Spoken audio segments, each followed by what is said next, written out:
Telugu capital భక్తి టీవీకి స్వాగతం సుస్వాగతం. నేను శ్రీలక్ష్మి. ఈరోజు మనతో విద్యావేత్త ఆధ్యాత్మికవేత్త డాక్టర్ శ్రీ భట్టిప్రోలు విజయలక్ష్మి గారు ఉన్నారు. విజయలక్ష్మి గారు నమస్కారం అండి. నమస్కారం శ్రీలక్ష్మి గారు. విజయలక్ష్మి గారు, రథసప్తమి వస్తుంది కదండి. రథసప్తమి సూర్యుడు. రథసప్తమి అంటేనే సూర్య భగవాన్ని మనం ఆహ్వానించుకొని మనం పాలు పిడకలతో ఒక ప్రత్యేక అర్చనలు, సూర్య భగవానుడు దినం ఆ రోజు పూర్తిగా. సూర్య భగవానుడు అనే మాట ఎందుకు వాడానంటే దినకరుడు వల్లే దినం అవుతుంది.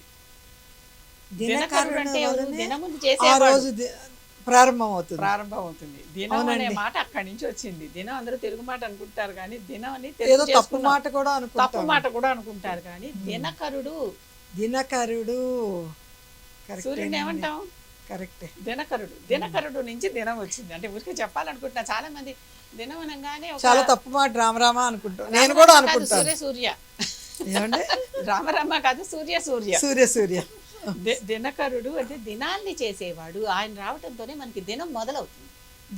రోజు మొదలవుతుంది. రోజు అనే మాట ఈ దినము అంటాం కూడా. రోజు అనే మాట ఉర్దూ పదం. దినం అనే మాట తెలుగు పదం కానీ సంస్కృత పదం కానీ. రోజు అనే మాట ఉర్దూ పదం. ఉర్దూ నుంచి మనకు వచ్చింది. ఆహా, ఇది తెలియదండి. అవును, అంటే కొన్ని పదాలు అలా జేబ్ అంటున్నావా, జేబ్ అనే మాట ఉర్దూ పదం మనం చక్కగా వాడేసుకుంటున్నాం. అందుకే అలాగే కదా లాంగ్వేజ్ ఎన్రిచ్ అవుతుంది. ఒక భాష నుంచి పదాలు మనకు కావాల్సిన మతాలు మనం పెట్టుకున్నాం కానీ అంతా సర్వం జగన్నాథం అండి. అన్ని రకాల పదాలు కలవాల్సిందే. సర్వం జగన్నాథం అంటాం.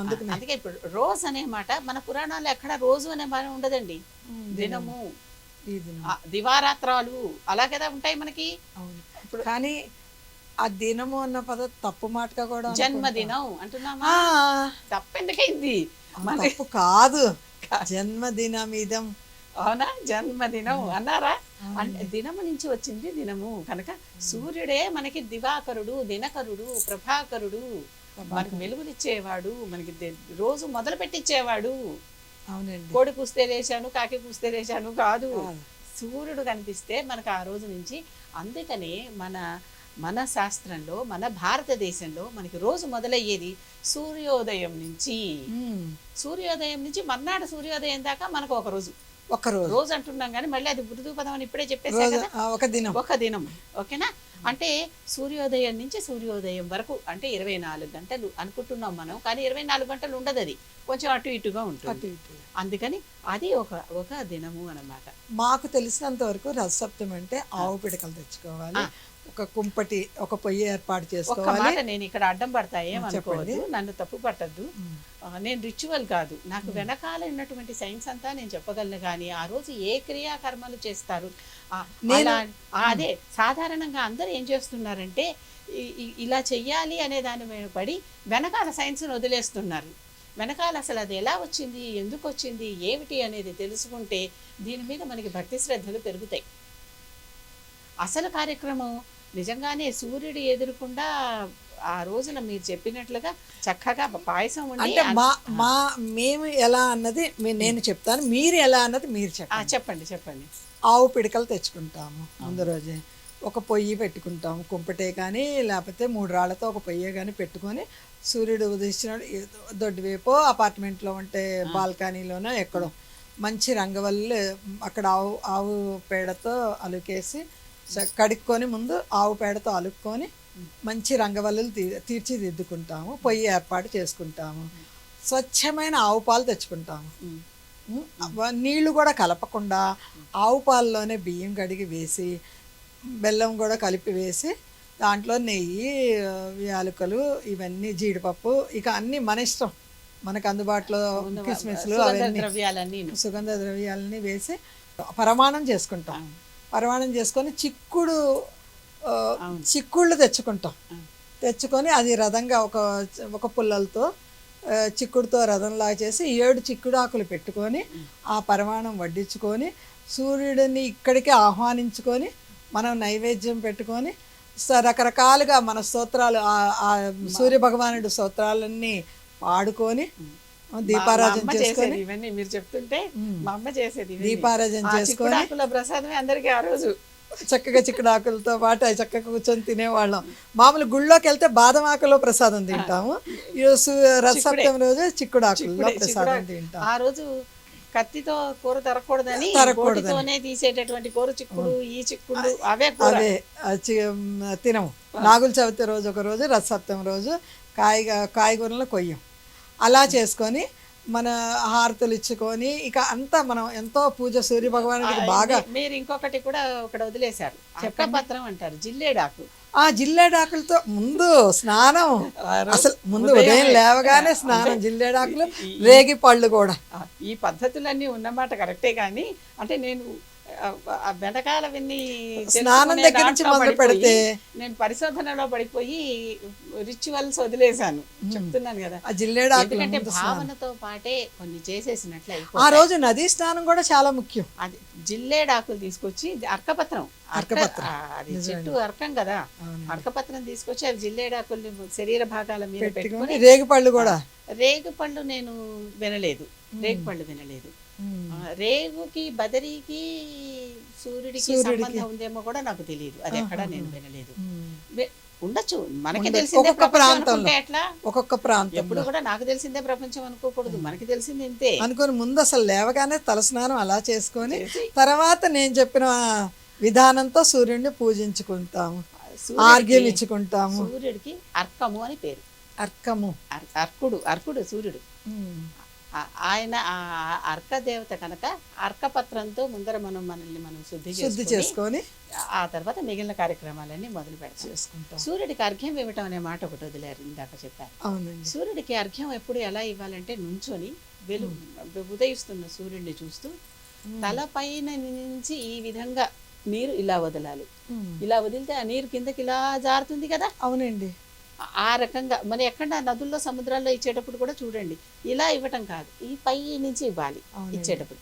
ఆ పై నుంచి ఇస్తే ఏంటి, ఆ నీరు ఇలా జారువారినప్పుడు సూర్యుడిలో ఉన్న 7 కిరణాలు.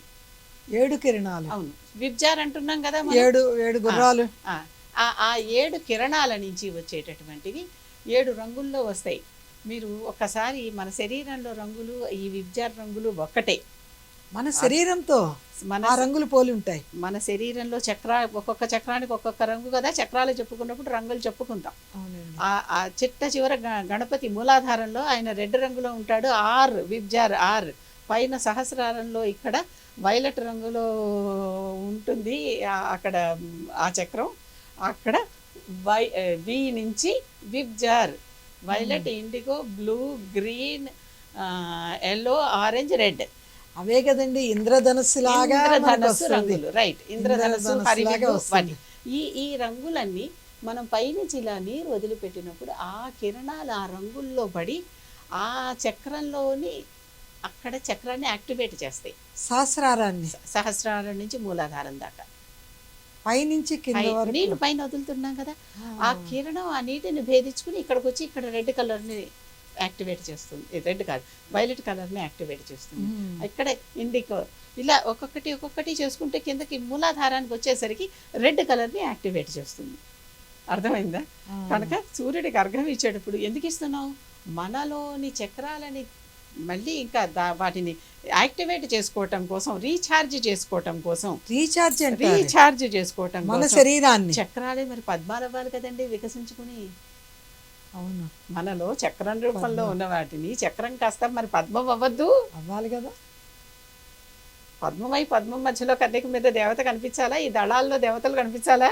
అవునండి. అవి ఆ యాక్టివేషన్ జరగాలంటే సూర్యుడు అవసరం. అందుకే సూర్యుడు మనకి ప్రాణప్రదాత, ఆరోగ్య ప్రదాత. అన్నీ పై నుంచి ఇలా నీరు వదిలినప్పుడు ఆ నీరు ద్వారా కిరణం ఒక్కొక్క చోట ఇలా 7 కిరణాలు వచ్చినట్టు భావించండి. వచ్చి ఈ 7 చక్రాలు యాక్టివేట్ అవుతాయి. మనలో కూడా కొంత సాధన ఉండాలి. ఊరికే సూర్యుడి కిరణం పడంగానే చక్రం పద్మం అయిపోదండి, అయిపోదు. మనం కూడా సాధన చేయాలి కదా. సాధననే కదా పనులన్నీ సమకూరుతాయి మనకి. అన్నీ మనకు వచ్చినంత మాత్రాన్ని మనం జీర్ణం చేసుకున్నట్టు కాదని చెప్పా కదా ఇందాకే. కూర్చొని ఊహించుకుంటే కాదు, చెయ్యాలి, క్రియ చేయాలి. చేసి అది దిగాలి. అప్పుడు సూర్యుడి శక్తి అంతా. సూర్యుడు నమస్కార ప్రియ సూర్య అన్నాం కదా. అవునండి. ఏమన్నాము, అలంకార ప్రియో విష్ణు, అభిషేక ప్రియ శివ, నమస్కార ప్రియో సూర్య, గణేశస్తర్పణ ప్రియ. గణేశుడికి తర్పణం ఇష్టం, సూర్యుడికి నమస్కారం ఇష్టం. సూర్యుడికి ఇష్టం అనుకుంటున్నాం కానీ సూర్యుడి వల్ల మనకు కలిగే మేలది.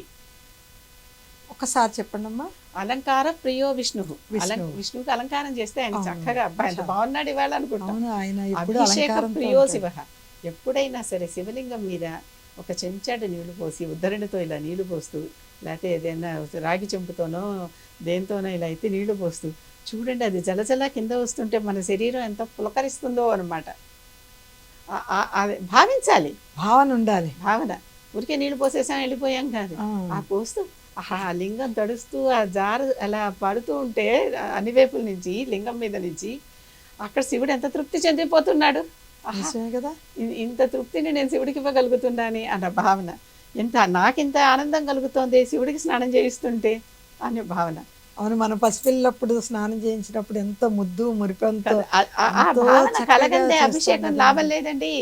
ఆ భావన ఉండాలి శివుడికి అభిషేకం చేసేటప్పుడు. ఆ భావన మన పిల్లలకి రకరకాల వాటిలతో చేసినట్టుగా ఆయనకి పంచామృతాలతో రకరకాలుగా చేసి చక్కగా అంతా పట్టించి చేస్తాం కదా. అవునండి, ఆ భావన రావాల్సింది ఎక్కడైనా. మీకు భావన అభిషేకం అనేటప్పటికి ఆ భావన ఉంటేనే అది అభిషేకం. లేకపోతే చేసావంటే అలా చాలా దొరుకుతాయి. అవునండి, అలా చాలా దొరుకుతాయి. అవునా. సూర్యుడికి నమస్కారం ఇష్టం. సూర్యుడు వెలిగిపోతున్నాడు, మార్తాండు అంతగా వెలిగిపోతున్నటువంటి ఆ సూర్యుడికి మనం ఈ అర్ఘ్యం ఇవ్వటం ద్వారా అక్కడ కూర్చుని సూర్య నమస్కారాలని ఒక పెద్ద యోగాసనాల్లో అదొక ప్రక్రియ. అవునండి, యోగాసనాల్లో అదొక ప్రక్రియ. ఆ అన్ని పొజిషన్స్ చేస్తే మన శరీరం చక్కగా ఫిట్ ఉంటుంది అంతే. సూర్య నమస్కారాలు చేస్తే ఆ శరీరానికి ఇంకా ఎటువంటి కాలు నొప్పి, చెయ్యి నొప్పి అలాంటివి ఉండవు, వెన్ను నొప్పి ఉండవు.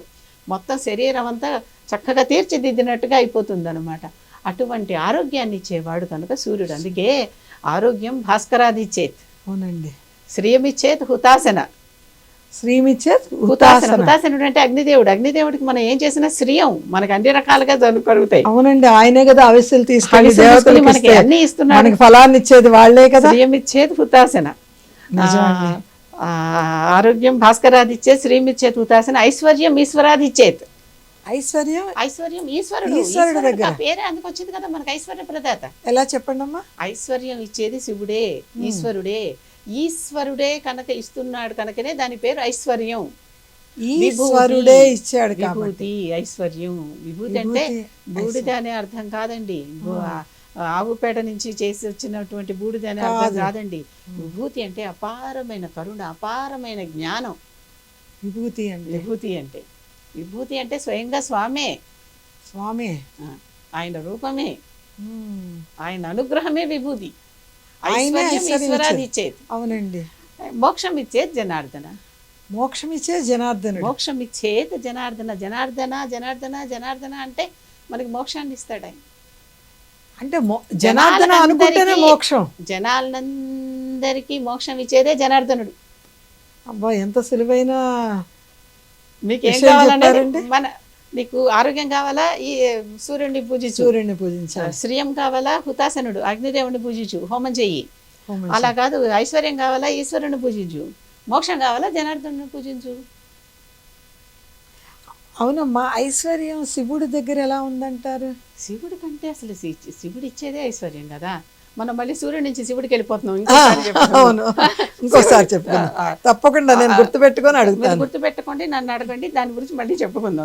సూర్యుడు చెప్తున్నాం కదా. ఇప్పుడు అర్ఘ్యం ఇచ్చడం వల్ల ఆ శివుడు. అర్ఘ్యానికి తర్పణానికి ఏమిటి తేడా చెప్పండి. తర్పణం గణేశుడికి ఇస్తాము, అందరి దేవతలకి తర్పణం జపం చేశారు. మళ్ళీ ఇంకోసారి చెప్పుకుందాం తర్పణం గురించి. తర్పణం అనేది ఇది అక్కడ దేవుడిని భావించుకుంటూ ఆ మంత్రం ఏదో రాసుకుని దానికి మనం పాలతో కానీ నీళ్ళతో కానీ మన దగ్గర ఉన్న వస్తువుతోనే కదా చేసుకోవాలి. దాంతో ఆ మంత్రం చెప్పుకుంటూ ప్రతిసారి అక్కడ అలా వేస్తూ ఉండటమే తర్పణం. మళ్ళీ వివరంగా చెప్పుకుందాం. తర్పణం, మార్జనం ఇవన్నీ ఉన్నాయి. జపం, హోమం, తర్పణం, మార్జనం, భోజనం అని మొత్తం 5 విభాగాలు. పంచభూతాలంటే మంత్రం సిద్ధించాలంటే 5 విభాగాలు. ఒక మంత్రం మనం చేసుకునేటప్పుడు సిద్ధించాలంటే 5 రకాలుగా మనం చేయాలి క్రియ. జస్ట్ సిద్ధించటమే, ఇంకా మనం పూర్తిగా అంత మంత్రం మీద మనకి పవర్ వచ్చేది, మొదలు పెట్టింది అనమాట అంతే. ఈ 5 చేస్తే అమ్మో, చాలా చెప్పించుకోవాలి, చాలా వినాలి, చాలా తెలుసుకోవాలి. అది ఇప్పుడు ముందు సూర్యుడి గురించి మళ్ళీ మళ్ళీ సూర్యుడిలోకి వచ్చేద్దాం. ఇప్పుడు సూర్యుడు ఉన్నాడే, ఇప్పుడు ఈ రకంగా చెప్తున్నాను కదా, ఇన్ని రకాలుగా మనకి సూర్యుడు ఆరోగ్యాన్ని ఇస్తున్నాడు, మనకి ఇన్ని కిరణాల ద్వారా మన శరీరాన్ని ఉత్తేజపరుస్తున్నాడని చెప్పాను కదా. ఆ చక్రాలని శరీరాన్ని సూర్యుడిని చూడంగానే పద్మం వికసిస్తుందంటారా? అవును కదా, అది మన కళ్ళకి కట్టినట్టే కనపడుతుంది కదా. పద్మం చక్కగా ఇలా సూర్యకిరణాలు పడగానే సూర్యకిరణం మనలో తెల్లారుజామున పడుతుంటే, అంటే ఉదయిస్తున్న సూర్యుడి నుంచి, ఎప్పుడు సూర్యుడైనా సూర్యుడే వస్తున్నప్పుడు మరి మన పద్మం వికసించదు. అవును కదండి. ఒక 4 రోజులు సూర్యుడు రాకపోతేనే మనం అతలాకుతలం అయిపోతాం. చాలా మంది ఒకప్పుడు సూర్యదర్శనం అయ్యాకే భోజనం చేసేవాళ్ళు. కనుక ఇప్పుడు దినకరుడు అంటే సూర్యుడు ఎందుకో చెప్పుకున్నాం. మనకి అర్ఘ్యం ఇవ్వటం ఎలాగో, ఆ అర్ఘ్యం నుంచి మనకి ఏం శక్తి వస్తుందో చెప్పుకున్నాం. నమస్కారాలు చేస్తే శరీరం చక్కగా ఫిట్గా ఎట్లా అవుతుందో చెప్పుకుంటున్నాం, అనారోగ్యం లేకుండా. ఆరోగ్యం భాస్కరాది ఇచ్చేదనే మాట అందుకే వాడాను నేను ఇక్కడ. ఇన్ని నమస్కారం ప్రియో సూర్య, సూర్యుడికి నమస్కారం అంటే ఆయన దగ్గరికి వెళ్ళి అంతసేపు నుంచుంటే మనకి ఇటు ఈ రోజుల్లో చెప్పుకున్నట్లుగా డి విటమిన్ వస్తుంది, ఇటు మిగిలిన యాక్టివేషను అవుతోంది. సో సూర్య నమస్కారాలు చేస్తే ఇంకా అసలు అద్భుతమైన ఫలితాలు. అసలు భాగవతంలో ఒక కథ ఉంది కృష్ణుడి గురించే. కృష్ణుడికి జాంబవతి ద్వారా సాంబుడను కొడుకున్నాడు. అవునండి. అంటే ఈశ్వరుణ్ణి ప్రార్థించి మాకు కొడుకులాగా పుట్టమని కృష్ణుడు తపస్సు చేసి కోరుకుంటే ఆ సాంబశివుడే కృష్ణుడికి సాంబుడు రూపంలో పుట్టాడు. ఈ సాంబుడు అని పేరు పెట్టారు ఆయన పేరు మీద, దేవుడి పేరు మీద. ఈ సాంబుడు అచ్చం కృష్ణుడిలానే ఉన్నాడు. అవునవును. ఉండి కొంచెం చిల్లర పనులు చేస్తుండేవాడు. అది వెళ్ళి కావాలని తల్లులందరి దగ్గరికి వెళ్ళి కృష్ణుడిలాగా వెళ్ళి వాళ్ళు ఏమన్నా దగ్గరకు వచ్చి ఏమన్నా చేయకపోతే హీ నవ్విన అమ్మ నేను అనేవాడు అనమాట. తల్లులందరూ కంప్లైంట్ చేశారు కృష్ణుడికి, చూడు సాంబుడు నీ రూపంలో మా దగ్గరికి వచ్చి వేషాలు వేస్తున్నాడు, అల్లరి పనులు చేస్తున్నాడు అని అన్నారు. అల్లరి వాడే, తుంటరి వాడే అనేసరికి కృష్ణుడు కోపం వచ్చింది. కుష్టు వ్యాధి అంటే రాజు కొడుకైనా సరే అవతలవాడు తప్పు చేసిన వాడు శిక్ష వేయాల్సిందే, శిక్ష వేస్తాడు ఖచ్చితంగా. కనుక నీకు కుష్టు వ్యాధి వస్తుందని శాపం ఇచ్చాడు. కుష్టు వ్యాధి వస్తుందని శాపం ఇస్తే ఆ వ్యాధి మరి నాకు ఎలా పోతుంది నాన్న అని ఏడిచాడు. మరి అంతే కదా, నీకు ఆరోగ్యం కలగాలంటే సూర్యుడే దిక్కు. కనుక సూర్యుడు, అందుకని ఆశ అనే పేరు కూడా ఉంది సూర్యుడికి. ఆశ, హోప్, తూర్పు దిక్కుకి హోప్ అని పేరు. అందుకనే కదండి, ఏమి అగమ్య గోచరంగా ఉన్నప్పుడు, ఏమి చేయలేనప్పుడు ఏం చేయగలరు, తూర్పు తిరిగి దండం పెట్టుకో అంటారు పెద్దవాళ్ళు. సూర్యుడే నీకే ఈ శాస్త్రం వచ్చినట్టుంది అని పెద్దవాళ్ళు ఈ రకంగా చెప్పారు. నారాయణుడు. అవునా? అది కనుక ఏం చేశాడు, వెళ్ళి రకరకాల క్షేత్రాలకు వెళ్ళి అక్కడ సూర్య దేవాలయాలు కట్టి అక్కడ నదుల్లో మునిగి అక్కడ సముద్రంలో మునిగి చాలా చేశాడు. ఎన్నో ఆలయాలు. జమ్మూ కాశ్మీర్లో జమ్మూలో మార్తాండ మందిరం అని ఉంది. ఎంత పెద్ద అసలు అది ఎంత అద్భుతమైన మందిరం అంటే కళ్ళంబడి నీళ్ళు వస్తాయండి చూస్తే. నిజంగా ఏడ్ చేశాను. ఎందుకట్లా అంత గొప్ప ఆలయాన్ని విరగొట్టేశారండి. ముక్కలు ముక్కలు ముక్కలు ముక్కలు చేసేసారండి. అసలు ఎంతో లోతుకి తవ్వి పునాదుల్లో కాగే అంటే సలసల మసులుతున్న నిప్పులు పోసేశారు. కాలుతున్న నిప్పులు పోసి మరి రాళ్ళు కదా అవి, రాతి మందిరం. ఆ తర్వాత ఇప్పుడు ఇంకొక కొత్త ఆలయం కట్టుకున్నారు. మరి అదే నాశనం అయిపోయింది కదా. కొత్త ఆలయం కట్టుకున్నారు. స్థలం ఉంది కాబట్టి తీర్థయాత్ర అంటారు. అందుకని అక్కడ మళ్ళీ పునర్నిర్మాణం చేశారు. అసలు ఆలయం అంతా ఇప్పుడు మీకు రాళ్ళు తప్ప ఏమి, స్తంభాలు రాళ్ళు, విరిగిపోయిన శిల్పాలు, నరికేసిన తలలు తప్ప, అంటే రాతి తలలు, శిల్పాల తలలు తప్ప ఏమీ లేవండి. ఆ భయంకరమైన యుద్ధాలు జరిగి బ్రాహ్మణుల తలలన్నీ నరికేసి వాళ్ళ జంధ్యాలు తెంపేసి అక్కడ కశ్మీరీ బ్రాహ్మణులు ఉండేవారండి. అవునండి, వాళ్ళందరూ కూడా సరస్వతి నది ఉండే చోట సరస్వతి బ్రాహ్మణులని ఉత్తరాదిలో ఒక తెగ. బ్రాహ్మణులలో ఇక్కడ అక్కడ బ్రాహ్మణుల తెగలు ఇక్కడంతా నియోగులు, వైదికులు ఇలాంటి పేర్లు ఎక్కువ తెలుస్తాయి. అవే ఎక్కువ వాడుక భాష. అక్కడ సరస్వతి బ్రాహ్మణులు ఉన్నారు. సరస్వతి నది ఒడ్డున ఉన్న బ్రాహ్మణులు. సరస్వతి నది ఒడ్డున ఉన్న బ్రాహ్మణులకి సరస్వతి వాళ్ళ శాఖ, వాళ్ళ శాఖే బ్రాహ్మణుల ఆ శాఖ సరస్వతి శాఖ. ఆ శాఖని ఇక్కడెక్కడ వినలేదండి. సరస్వతి ఇక్కడ కాదుగా, అక్కడ కదా ఉంది. సరస్వతి ఉన్న భాగం అంతా అటువైపు కదా. అలాగా ఇప్పుడు ఈ శాఖ ఉంది. ఆ బ్రాహ్మణులందరికీ జంధ్యాలు తెంపి రక్తంతో తడిసిన జంధ్యాలని తూచి వాళ్ళు ఎన్ని దంధ్యాలు తెస్తే అంతంత బహుమానాలు ఇచ్చారటరా. అమ్మ బాబోయ్, ఇది రాసి ఉంది. ఇక్కడ మార్తాండ మందిరం, ఈ మార్తాండ మందిరాలన్నీ సాంబుడు గురించి చెప్తూ మార్తాండ మందిరం చెప్తున్నా నేను. అవునండి. ఈ మందిరాలన్నీ సాంబుడు చెప్తూ ఉంటేనే మరి మీరు కళ్ళమ్మని నీళ్ళు వచ్చినాయి అన్నారు, చూస్తే వింటేనే మనసు భరించలేనంత బాధగా అనిపిస్తుంది. ఇక్కడ వింటేనే కళ్ళమ్మని నీళ్ళు వస్తున్నాయి. నాశనం చేయాలని ఎలా అనిపిస్తుందో ఏమిటో, అది ఏమి నేర్చుకున్నారో, మానవత్వం అనేది ఎందుకు ఉండదో తెలీదు. నా మాట వింటేనే మనిషి వీలాతే లేదు చచ్చిపో అనేటటువంటి వాళ్ళని. ఇప్పుడు ఒక విషయం అండి, సపోజ్ మీకు కాఫీ ఇష్టం, నాకు టీ ఇష్టం అనుకుందాం. నేను మిమ్మల్ని చంపేస్తాను, మీరు నన్ను చంపేస్తాను అంటే ఎట్లా కుదురుతుంది? చాలా తప్పు కదా. మీ కాఫీ మీరు తాగండి, నా టీ నేను తాగుతా అంటే సరిపోలే? ఎందుకు లేదంటారు ఆ భావాలు? అందరూ దేవుడు మెచ్యూరిటీ లేక కాదు, అందరూ దేవుడు సృష్టించిన మనుషులే కదండి. మెచ్యూరిటీ లేక స్వభావాలు. చిన్నపిల్లలకి చాక్లెట్ ఇస్తే నాకంటే వాడికి పెద్ద చాక్లెట్ ఇచ్చావని కొట్లాడు, రెండు ఒకటేగా ఉన్నా. అదేదో లావో పొడుగో ఏదో చెప్తాడు కదా, కావాలని తంపులు పెట్టుకుంటాం గొడవలు. అంతే, చిన్నపిల్లలు వాళ్ళకి తెలియదు. అంతే మనస్తత్వంలో ఉంటే అంతే. అది చిన్నపిల్లలకి, ఇద్దరి పిల్లలకి వెళ్ళి ట్రై చేస్తుంటే రెండు చాక్లెట్ ఇచ్చి ఓకే. అవునండి, పిల్లల దగ్గర ముందు మనకిచ్చింది ఏంటని చూడు, అవతలకి ఇచ్చిన వాళ్ళకి ఏమిటి అన్నదే చూస్తారు. అదే మన పిల్లలు ముందు మన చేతిలో చూసుకోరు. ఎదుగుదల అక్కడ ఆగిపోయింది. అంతకు మించి నేను ఇంకో పదం వాడలేను. అదే మనం చూస్తున్నాం కనుక నిత్యంలో చెప్తున్నా. అలా ఆలయాలు కట్టుకుంటూ వచ్చి గుజరాత్లో మొధేరాలో చాలా అద్భుతమైన ఆలయం కట్టారు. గుజరాత్లో ఆ ఆలయం ఉన్న ప్రాంతం పేరు మొధేరా సూర్య దేవాలయం అని. చూడండి ఎంత అద్భుతమైన ఆలయం అంటే అసలు అక్కడ ఇప్పుడు ఏమీ లేదు, లోపల దేవుడు లేడు, గబ్బిలాలు ఉన్నాయి. ఇప్పుడు ఏమీ లేదంట.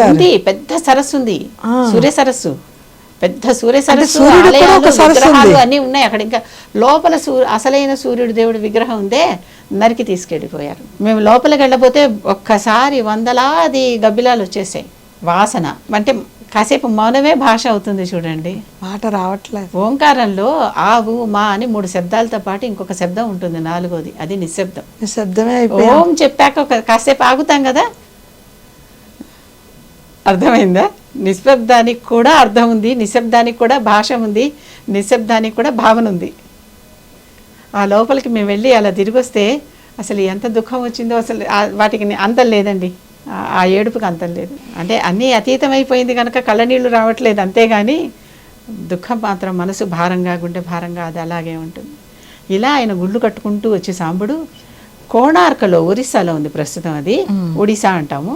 ఆ ఒడిశాలో కోణార్క అక్కడ బాగుంది దేవాలయం. అక్కడ లేదు, ఎక్కడ బాగుందండి, అక్కడ సూర్యుడు లేడుగా. కానీ ఆలయం ఇంత కూడా సూర్యుడు లేడు. సూర్యుడు లేడు ఉన్నాడని కాదు, ఆలయం కనీసం యాత్రికులకు చూస్తానికైనా ఉంది. ఇప్పుడు మీరు చెప్పినంత ఘోరంగా మొధేరా ఇంకా ఎక్కువ ఉంది, అంతగా కోణార్క కంటే మొధేరా ఇంకా ఎక్కువ ఉంది. కోణార్కకి తల కొట్టేశాడు, పైన గోపురం కొట్టేశాడు కనుక మీకు వెలుగు పడుతోంది కనుక మీకు ఏదో బాగున్నట్టుగా అంటే మాకు అంత చరిత్ర తెలియదు కదా. ఇక్కడ మొధేరాలో శిఖరం కొట్టేలా, శిఖరం కొట్టేలా చీకటి గుహలాగా ఉంది లోపల. సూర్యుడు ఏమిటి, చీకటి ఏమిటి చెప్పండి. అంటే ఇక్కడ గోపురం అంతా ఉంది, గోపురం ఉంది. అసలు సూర్యుడు వెలిగినప్పుడు వచ్చి అక్కడ పాదాల మీద పడుతుంది. అరసవెల్లిలో కూడా సూర్యనారాయణ సంవత్సరానికి ఉత్తరాయణ దక్షిణాయనం వచ్చినప్పుడు పడుతుంది. అవునండి. అయినా మారినప్పుడల్లా ఉన్నాయి కదా ఇవన్నీ సూర్యదే. కోణార్కలో ఈ సాంబుడు కట్టాక అక్కడ పక్కన చంద్రభాగ అని నది ఉంది. చంద్రభాగ నది. ఇప్పుడు మొదటి అరటిపండు తినగానే కడుపు నిండదు, 5వ పండు 6వ పండు 10వ పండు తింటే కడుపు నిండుతుంది అని చెప్పని ఇన్ని ఆలయాలు ఇలా కట్టుకుంటూ వచ్చి కోణార్కలో చంద్రభాగ ఆలయం కట్టి చంద్రభాగ నదిలో స్నానం చేశాక ఆయన కుష్టిపోయింది. అబ్బబ్బబ్బా, అక్కడికి వచ్చేటప్పటికి ఆయనకు పోయింది. అక్కడ ఆలయం ఎలా ఉంటుంది, కోణార్కలో సూర్య దేవాలయం గాలిలో తేలుతూ ఉంటుంది. ఆలయం విగ్రహం గాలిలో తేలుతూ, విగ్రహం గాలిలో ఎలా తేలుతుంది, రాతి విగ్రహం. అవును, పైన కింద 2 మ్యాగ్నెట్లు పెట్టారు. ఈ కింద మ్యాగ్నెట్ పై మ్యాగ్నెట్ని ఆకర్షిస్తుంది, పై మ్యాగ్నెట్ కింద మ్యాగ్నెట్ని ఆకర్షించి మధ్యలో ఈ విగ్రహం ఇలా గాలిలో ఉండిపోయింది. సోమనాథంలో ఉన్న శివలింగం కూడా అలా గాలిలో తేలేది. సోమనాథంలో కూడా శివలింగం అలా గాలిలో తేలే లింగం అనమాట. అలాంటి మ్యాగ్నెటిక్ లింగాలు అవన్నీ అయస్కాంత లింగాలు. అయస్కాంత క్షేత్రం ఒకటి ఏర్పరిచి అయస్కాంత క్షేత్రం మధ్యలో శివలింగం ఈ సూర్యుడి విగ్రహం పెట్టారు కోణార్కలో. 4 మెయిన్ గుమ్మంలోది మెయిన్ సూర్యుడు కనిపిస్తాడు. మిగిలిన 3 వైపులా కూడా మనకి మధ్యాహ్నం వేసే చోట ఒక చోట సాయంత్రం, ఉదయం మధ్యాహ్నం సాయంత్రం అన్నట్టుగా ఇలా 3 వైపులా సూర్యుడు అక్కడ కిరణాలు పడతాయి. సూర్య దేవాలయం మనకి పూర్తిగా 7 చక్రాలు, వారానికి 7 రోజులు, ఆ లోపల స్పోక్స్, అన్నిటికీ లెక్క, కాలానికి సరిపోయేటటువంటి రథసప్తమి అన్నారే, అటువంటి రథమే కోణార్క దేవాలయం. కోణార్క దేవాలయం రథ రూపంలో చక్రాలు చూసామండి, పెద్ద పెద్ద చక్రాలు. రథ రూపంలో ఉన్న ఆలయమే కోణార్క దేవాలయం. రథ రూపంలో ఉన్నది. ఇప్పుడు రథసప్తమి అనుకుంటున్నారు, రథ రూపంలో ఉన్న ఆలయం కోణార్క దేవాలయం. ఇంకే ఆలయం రథరూపం అంటే వేరే ఆలయాలు ఉన్నాయి రథ రూపంలో, కానీ సూర్యుడికి సంబంధించిన ఆలయం కాబట్టి, సాంబుడు కట్టిన ఆలయం కాబట్టి అక్కడ ఆయనకి పాప విమోచనం, శాప విమోచనం జరిగిన చోటు రెండు అయిపోయి ఆయనకి మళ్ళీ తిరిగి ఆరోగ్యం మామూలుగా, చర్మం మామూలుగా అయిపోయి ఆ కుష్టి వ్యాధి నశించి అటువంటి ప్రత్యేకత ఉన్న ఊరు కోణార్క. ఈ ఆలయాన్ని నాశనం చేసింది మాత్రం బ్రిటిష్ వాళ్ళు. అంటే వాళ్ళ పడవలని మన ధనాలంతా ఎత్తుకుపోతూ ఉంటే పడవలు ఈ అయస్కాంత క్షేత్రానికి ఆకర్షించబడి పడవలు పగిలిపోతున్నాయి. ఆ ఇనుము కొట్టుకొచ్చేస్తుంది ఇక్కడికి, చెక్క పగిలిపోతుంది, పడవ ప్రమాదాలు జరుగుతున్నాయి. అలాంటప్పుడు అసలు ఇది లేకుండా చేస్తే పోతుందని వెరగొట్టేశారు. అమ్మో బాబోయ్, అయస్కాంతానికి ఆ పడవల్లో ఉన్న ఇనుముని ఆకర్షించే శక్తి కొట్టి కదా చెక్కను తయారు. అవును, మేకులన్నీ లాగేస్తే చెక్కలన్నీ ఊడిపోతాయి కదా. ఇప్పుడు పొరపాటున మేకులు కాసిన కింద పోరపోసారు, అన్ని ఎత్తుకునే కంటే గుచ్చుకుంటూ ఒక మ్యాగ్నెట్ లో పెడితే అన్ని ఆకర్షించేస్తాయి కదా. అలా జరిగేది అనమాట బ్రిటిష్ కాలంలో. అది అలా జరిగింది ఆ రకంగా. కనుక ఈ ఆలయాలన్నీ ఉన్నాయి చూసారా, ఈ ఆలయాలన్నీ సూర్య దేవాలయాలు. ఇలాంటి ప్రత్యేకమైన పరిస్థితుల్లో ఆరోగ్యం కోసం కట్టుకున్నాడు సాంబుడు. ఇవన్నీ వాళ్ళు ధ్వంసం చేశారు, అందుకని ఆరోగ్యం ఉండకూడదు అని, లేదా ఈ పూజ జరగకూడదు. ఈ పూజలు ఇక ఏమీ లేకపోతే సనాతన ధర్మంకి ఇవే ఆధారం అని చెప్పా కదండి. పంచభూతాలే కదండి, నిజమే మీరు చెప్పారు కదా. సనాతన ధర్మం అంటేనే మనకి ఇవన్నీ కదా. అసలు సూర్యుడే మనకి రోజు మొదలయ్యేదే ఆయనతో ప్రత్యక్షంగా మనకి చూపిస్తున్నారు. మిగిలిన దేవతలు చూపించమంటే చూపించలేమేమో, కానీ సూర్యుడు గబకం ప్రత్యక్ష నారాయణుడు, ఆయన వెంటనే చూపిస్తాం, సూర్యనారాయణమూర్తి. కనుక ఇది సూర్య ఈ చిహ్నాలన్నిటిని రూపం ఆపేస్తాం అన్నట్టు చేశారు. అంతేకాదు ఈ సూర్యుడిని బట్టే మిగిలిన గ్రహాలన్నీ కదులుతాయి. అంతే కదండి, గ్రహాలు కదులుతాయి కదా. సూర్యుడు ఆయన గ్రహరాజు అంటారు, అందుకనే గ్రహరాజు. సూర్యుడి అధీనంలో సూర్యుడిని ఆయన కదులు చక్కగా కూర్చుంటాడు, రాజుగారు చోట కూర్చుంటాడు, చుట్టూ అన్నీ కదులుతాయి ఆయన చుట్టూనే. ఆయన చుట్టూతో మిగతా గ్రహాలన్నీ కదులుతాయి, వాళ్ళ ఆర్బిట్లో అవి కదులుతాయి. ప్రతి దేని కక్ష దానికి ఉంటుంది కదా, ఆ కక్షలో ఆర్బిట్లో అవన్నీ కదులుతూ ఉంటాయి గ్రహాలన్నీ. చంద్రుడు భూమి నుంచి విడిపోయాడు కదా, అంటే భూమికి మామ కదా, చందమామ అంటాం. సూర్యుడి గురించి తిరుగుతాడు, మళ్ళీ సూర్యుడు చుట్టూ తిరుగుతాడు. సూర్యుడి గురించి చెప్పండి, మళ్ళీ చందమామను ఇంకొక రోజు పిలుద్దాం తప్పకుండా. ఇప్పుడు సూర్యుడిని ఆహ్వానించుకుందాం, రథసప్తమి కదా. ఇప్పుడు చూసారు కదా సూర్యుడు అంటే ఎంత శక్తో, చాలా ఆరోగ్యమో, ఎంత ఆరోగ్యమో. అసలు ఆయనకున్న కిరణాలు 7 కిరణాలకి 7 పేర్లు, ఒక్కొక్క కిరణానికి ఒక్కొక్క శక్తి, ఇవన్నీ. అందుకనే సూర్యుడికి మీరు జిల్లేడాకులతో పూజ చేస్తే ఆయన సంతోషిస్తాడు. అవునండి, ఆయన పత్రం అది. అవునా, అర్కపత్రం. మీరు గొబ్బిళ్ళు పెట్టి వచ్చిన పిడకలతోనే ఆ రోజు మనం కుంపటిలాగా చేసుకుని, ఆ నెల రోజు ధనుర్మాసం మొత్తం మనం గొబ్బిళ్ళు పెట్టుకొని చేస్తాం కాబట్టి భోగి రోజుతో అయిపోద్ది మనకి. అవన్నీ దాచుకొని పిడకలు రథసప్తమి రోజు పెట్టుకొని పరమాణం చేసుకుంటాం. ఈ రథసప్తమి మాత్రం మాఘమాసంలో వస్తుంది. మాఘమాసంలో శుద్ధ సప్తమి రథసప్తమి. అవునండి, ఇది సూర్యుడైనా ఇది చంద్రమానం. మాఘము సప్తమి అనగానే చంద్రమానం. అవును, అర్థమవుతుంది. అది సూర్యమాసం, అది సూర్య క్యాలెండరు, సూర్యమానం. ధనుర్మాసం అంటే సంక్రమణం అక్కడి నుంచి ఇక్కడ దాకా వచ్చినటువంటి ఆ సంక్రమణం ఉందే, ఆ సంక్రమణం మధ్యలో వచ్చినటువంటిది ధనుర్మాసం. అవునా? అవునండి. మకర సంక్రమణం నుంచి ధను సంక్రమణం వరకు మధ్యలో జరిగేటటువంటిది ధనుర్మాసం. కనుక ధనుర్మాసం మనకు కొంత ఆ నెలలో ఉన్నట్టు, కొంచెం ఈ నెలలో ఉన్నట్టు కనిపిస్తుంది. ఎందుకంటే అది యాజ్ పర్ సూర్య మూమెంట్, సూర్యుడి గమనం ప్రకారం తిరిగేటటువంటిది సూర్యమాసం అయింది. ఇది చంద్రమాసం. కనుక ధనుర్మాసం మనకి 2 నెలల్లో విస్తరించింది కదా అనుకుంటాం. అవును కదా.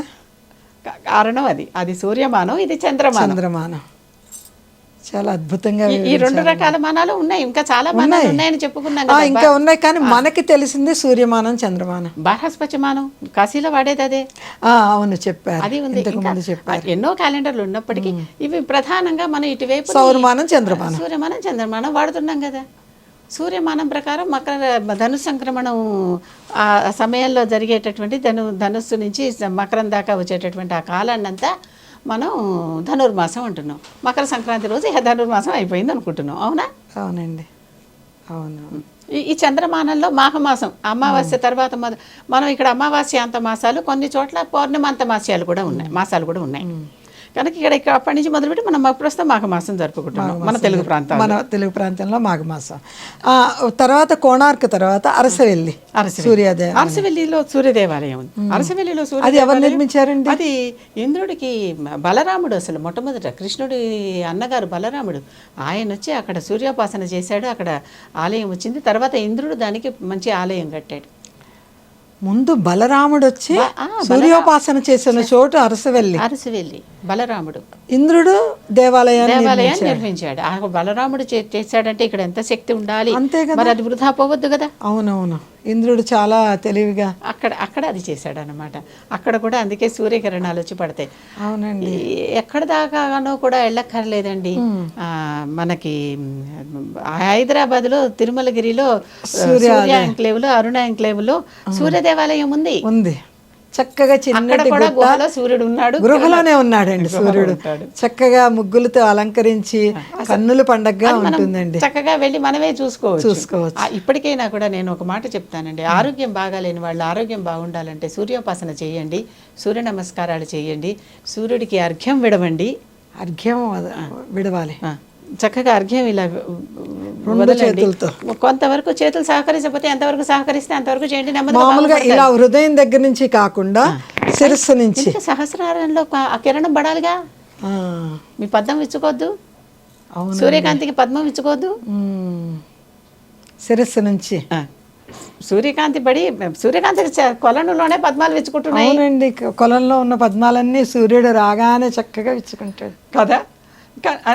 కన్నుల పండగగా ఉంటుంది. ఇవన్నీ చెయ్యండి. చక్కగా సూర్యుడికి ఏదన్నా నివేదించి ఆ పదార్థం తినండి. సూర్య దేవాలయానికి ప్రదక్షిణం చేయండి. వీటి వల్ల ఆరోగ్యం బాగుపడుతుంది. ఫిజికల్ యాక్టివిటీ కూడా వస్తుంది. ముందు ప్రత్యక్ష దేవుడికి రోజు అర్ఘ్యం మొదలుకొని సూర్య నమస్కారం చేసుకొని, అందుకనే త్రిసంధ్యల్లోనూ గాయత్రి చేసేటటువంటి సంధ్యావందనం చేసేటటువంటి ఆచారం వచ్చింది. సంధ్యావందనం చేస్తున్నారా? అవునవునండి, ఆ పద్ధతి ఉన్నవాళ్ళు, ఆ సంప్రదాయం ఉన్నవాళ్ళు సంధ్యావందనం అంటే సాయంత్రం సంధ్య అని కాదు, 3 వేళ సంధ్య అంటే 2 కాలాలు కలిసే మధ్యలో సంధ్య. అంటే రాత్రికి పగలకి మధ్యలో ఉదయ సంధ్య, పగలకి మధ్యాహ్నానికి మధ్యలో మధ్యాహ్నపు సంధ్య, మధ్యాహ్నానికి సాయంత్రానికి మధ్యలో సాయంత్రం సంధ్య. అసలు సంధ్యలు ఎన్నో. ఈ త్రిసంధ్యల్లో మాత్రం గాయత్రి చేయటం పద్ధతి ఉంది. సంధ్యలు అనేకం ఉన్నాయి. ప్రతి 2టికి మధ్య సంధ్యే కదా, సంధికాలం. మనకి ఒక రోజు అంటే ఒక దినంలో వచ్చే 3 సంధ్య. ఇప్పుడు దక్షిణాయనికి ఉత్తరాయణానికి మధ్య ఒక సంధ్య, అర్థమవుతుంది కదా మీకు. పక్షానికి మధ్య ఒక సంధ్య. ఈ 3 సంధ్యల్లో సూర్యుడు కనిపిస్తాడుగా. పొద్దున్నే ఉదయిస్తున్నప్పుడు చేస్తున్నాం, మధ్యాహ్నం ఉన్నప్పుడు చేస్తున్నాం, సాయంత్రం దిగిపోతున్నప్పుడు చేస్తున్నాం. ఈ 3 సంధ్యలు త్రిసంధ్య అంటాం. అందుకే ఏదన్నా పద్యాలు, మన శ్లోకాలు కూడా 3 సంధ్యల్లో చదువుకుంటే చాలా ఉత్తమం అని చివరిలో వాక్యం ఉంటుందా అండి? త్రిసంధ్య నిజమే, మనం 3 సార్లు పఠే నిత్యం అని ఉంటుందా? అవునండి, చాలా. ఈ శక్తి అంతా సూర్యుడు మనకి ఇస్తాడు.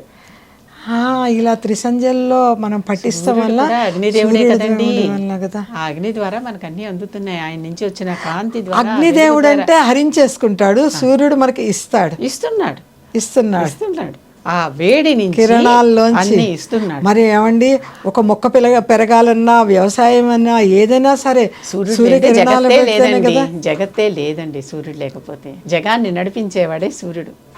ఆ తర్వాత ఈ హనుమంతుడికి విద్య నేర్పిన వాడు సూర్యుడే కదా. హనుమంతుడు ఆయన వెనకాల తిరిగేసి నడుస్తున్నాడు. అవును, ఆయన ముందుకెళ్తుంటే వెనక్కి నడుస్తూ హనుమంతుడు ఆయన దగ్గర నుంచి విద్య నేర్చుకున్న నవగ్రహాల్లో సూర్యపుత్రుడు శని, ఆయన కూడా నవగ్రహాల్లో ఉంటాడు. సూర్యుడి పుత్రుడు శని గురించి నీలాంజన సమాభాసం రవిపుత్రం యమాగ్రజం. రవిపుత్రం చెప్పారా? అవునండి. సూర్యపుత్రుడు ఆయన. అలాగే ఇంకో తండ్రి కొడుకులు కూడా నవగ్రహాల్లో ఉన్నారు, చంద్రుడు బుధుడు. చంద్రుడు బుధుడు, తారా చంద్రులకు వచ్చిన వాడు బుధుడు. అంటే అంటే కొడుకు అంటే ఇందాక నేను చెప్పినట్టుగా భార్యాభర్త ఎలా కాదు, కొడుకు తండ్రి అంటే కాదు, అలాగా ఆ లక్షణాలు, ఆ జీన్స్ ఉన్నటువంటివి అక్కడ ఆ గ్రహంలో ఏ ఏ లక్షణాలు, ఏ ఏ పదార్థాలు ఉన్నాయో ఈ గ్రహంలో కూడా దాదాపుగా అవి ఉంటాయి. ఉండబట్టే వాళ్ళకి ఒక అనుసంధానంగా వాళ్ళ కొడుకు అని చెప్పుకుంటున్నారు. అట్లాగా మనకి మన పిల్లలకి పోలికలు అవి ఉంటాయా, లక్షణాలు అవి ఉంటాయా? చూడండి, వాడు వచ్చేట్లాగే చేస్తున్నాడు, అలాగే ఉన్నాడు, మేనమామ లాగానే చేస్తున్నాడు. ఇగో దీనికి మేనత్త బుద్ధులు వచ్చి మేనమామ పోలిక మేనత్త చాలిక అంటారా, అలాంటివి అన్నమాట. ఇలా వస్తూ ఉంటాయి. అవును, వాళ్ళ దగ్గర నుంచి పుట్టకపోయినా ఆ బంధం వాళ్ళలో ఉన్న లక్షణాలు వీళ్ళిద్దరు ఒకటి అన్నారు, ఒకటి అన్నట్టు. అలా సూర్యపుత్రుడు శని, ఆయన కూడా అక్కడే ఉన్నాడు, నవగ్రహాల్లోనే ఉన్నాడు. సూర్యుడు అంటే ఇంకా సూర్యుడి గురించి చెప్పుకుంటూ వెళ్తే ఎంత చెప్పినా ఇప్పుడు కూతురు ఏదైనా పని చేస్తా అంటే అచ్చు మా అమ్మలానే చేస్తుంది, మా అమ్మలానే అంది, మా అమ్మలానే చూస్తుంది అని పోల్చుకుంటారు కదా. చాలా చక్కగా అసలు సూర్య తత్వం అంటేనే ఇంత ఉందండి చెప్పుకోవటానికి. ఓం సూర్యాయ నమః. ఓం సూర్యాయ నమః.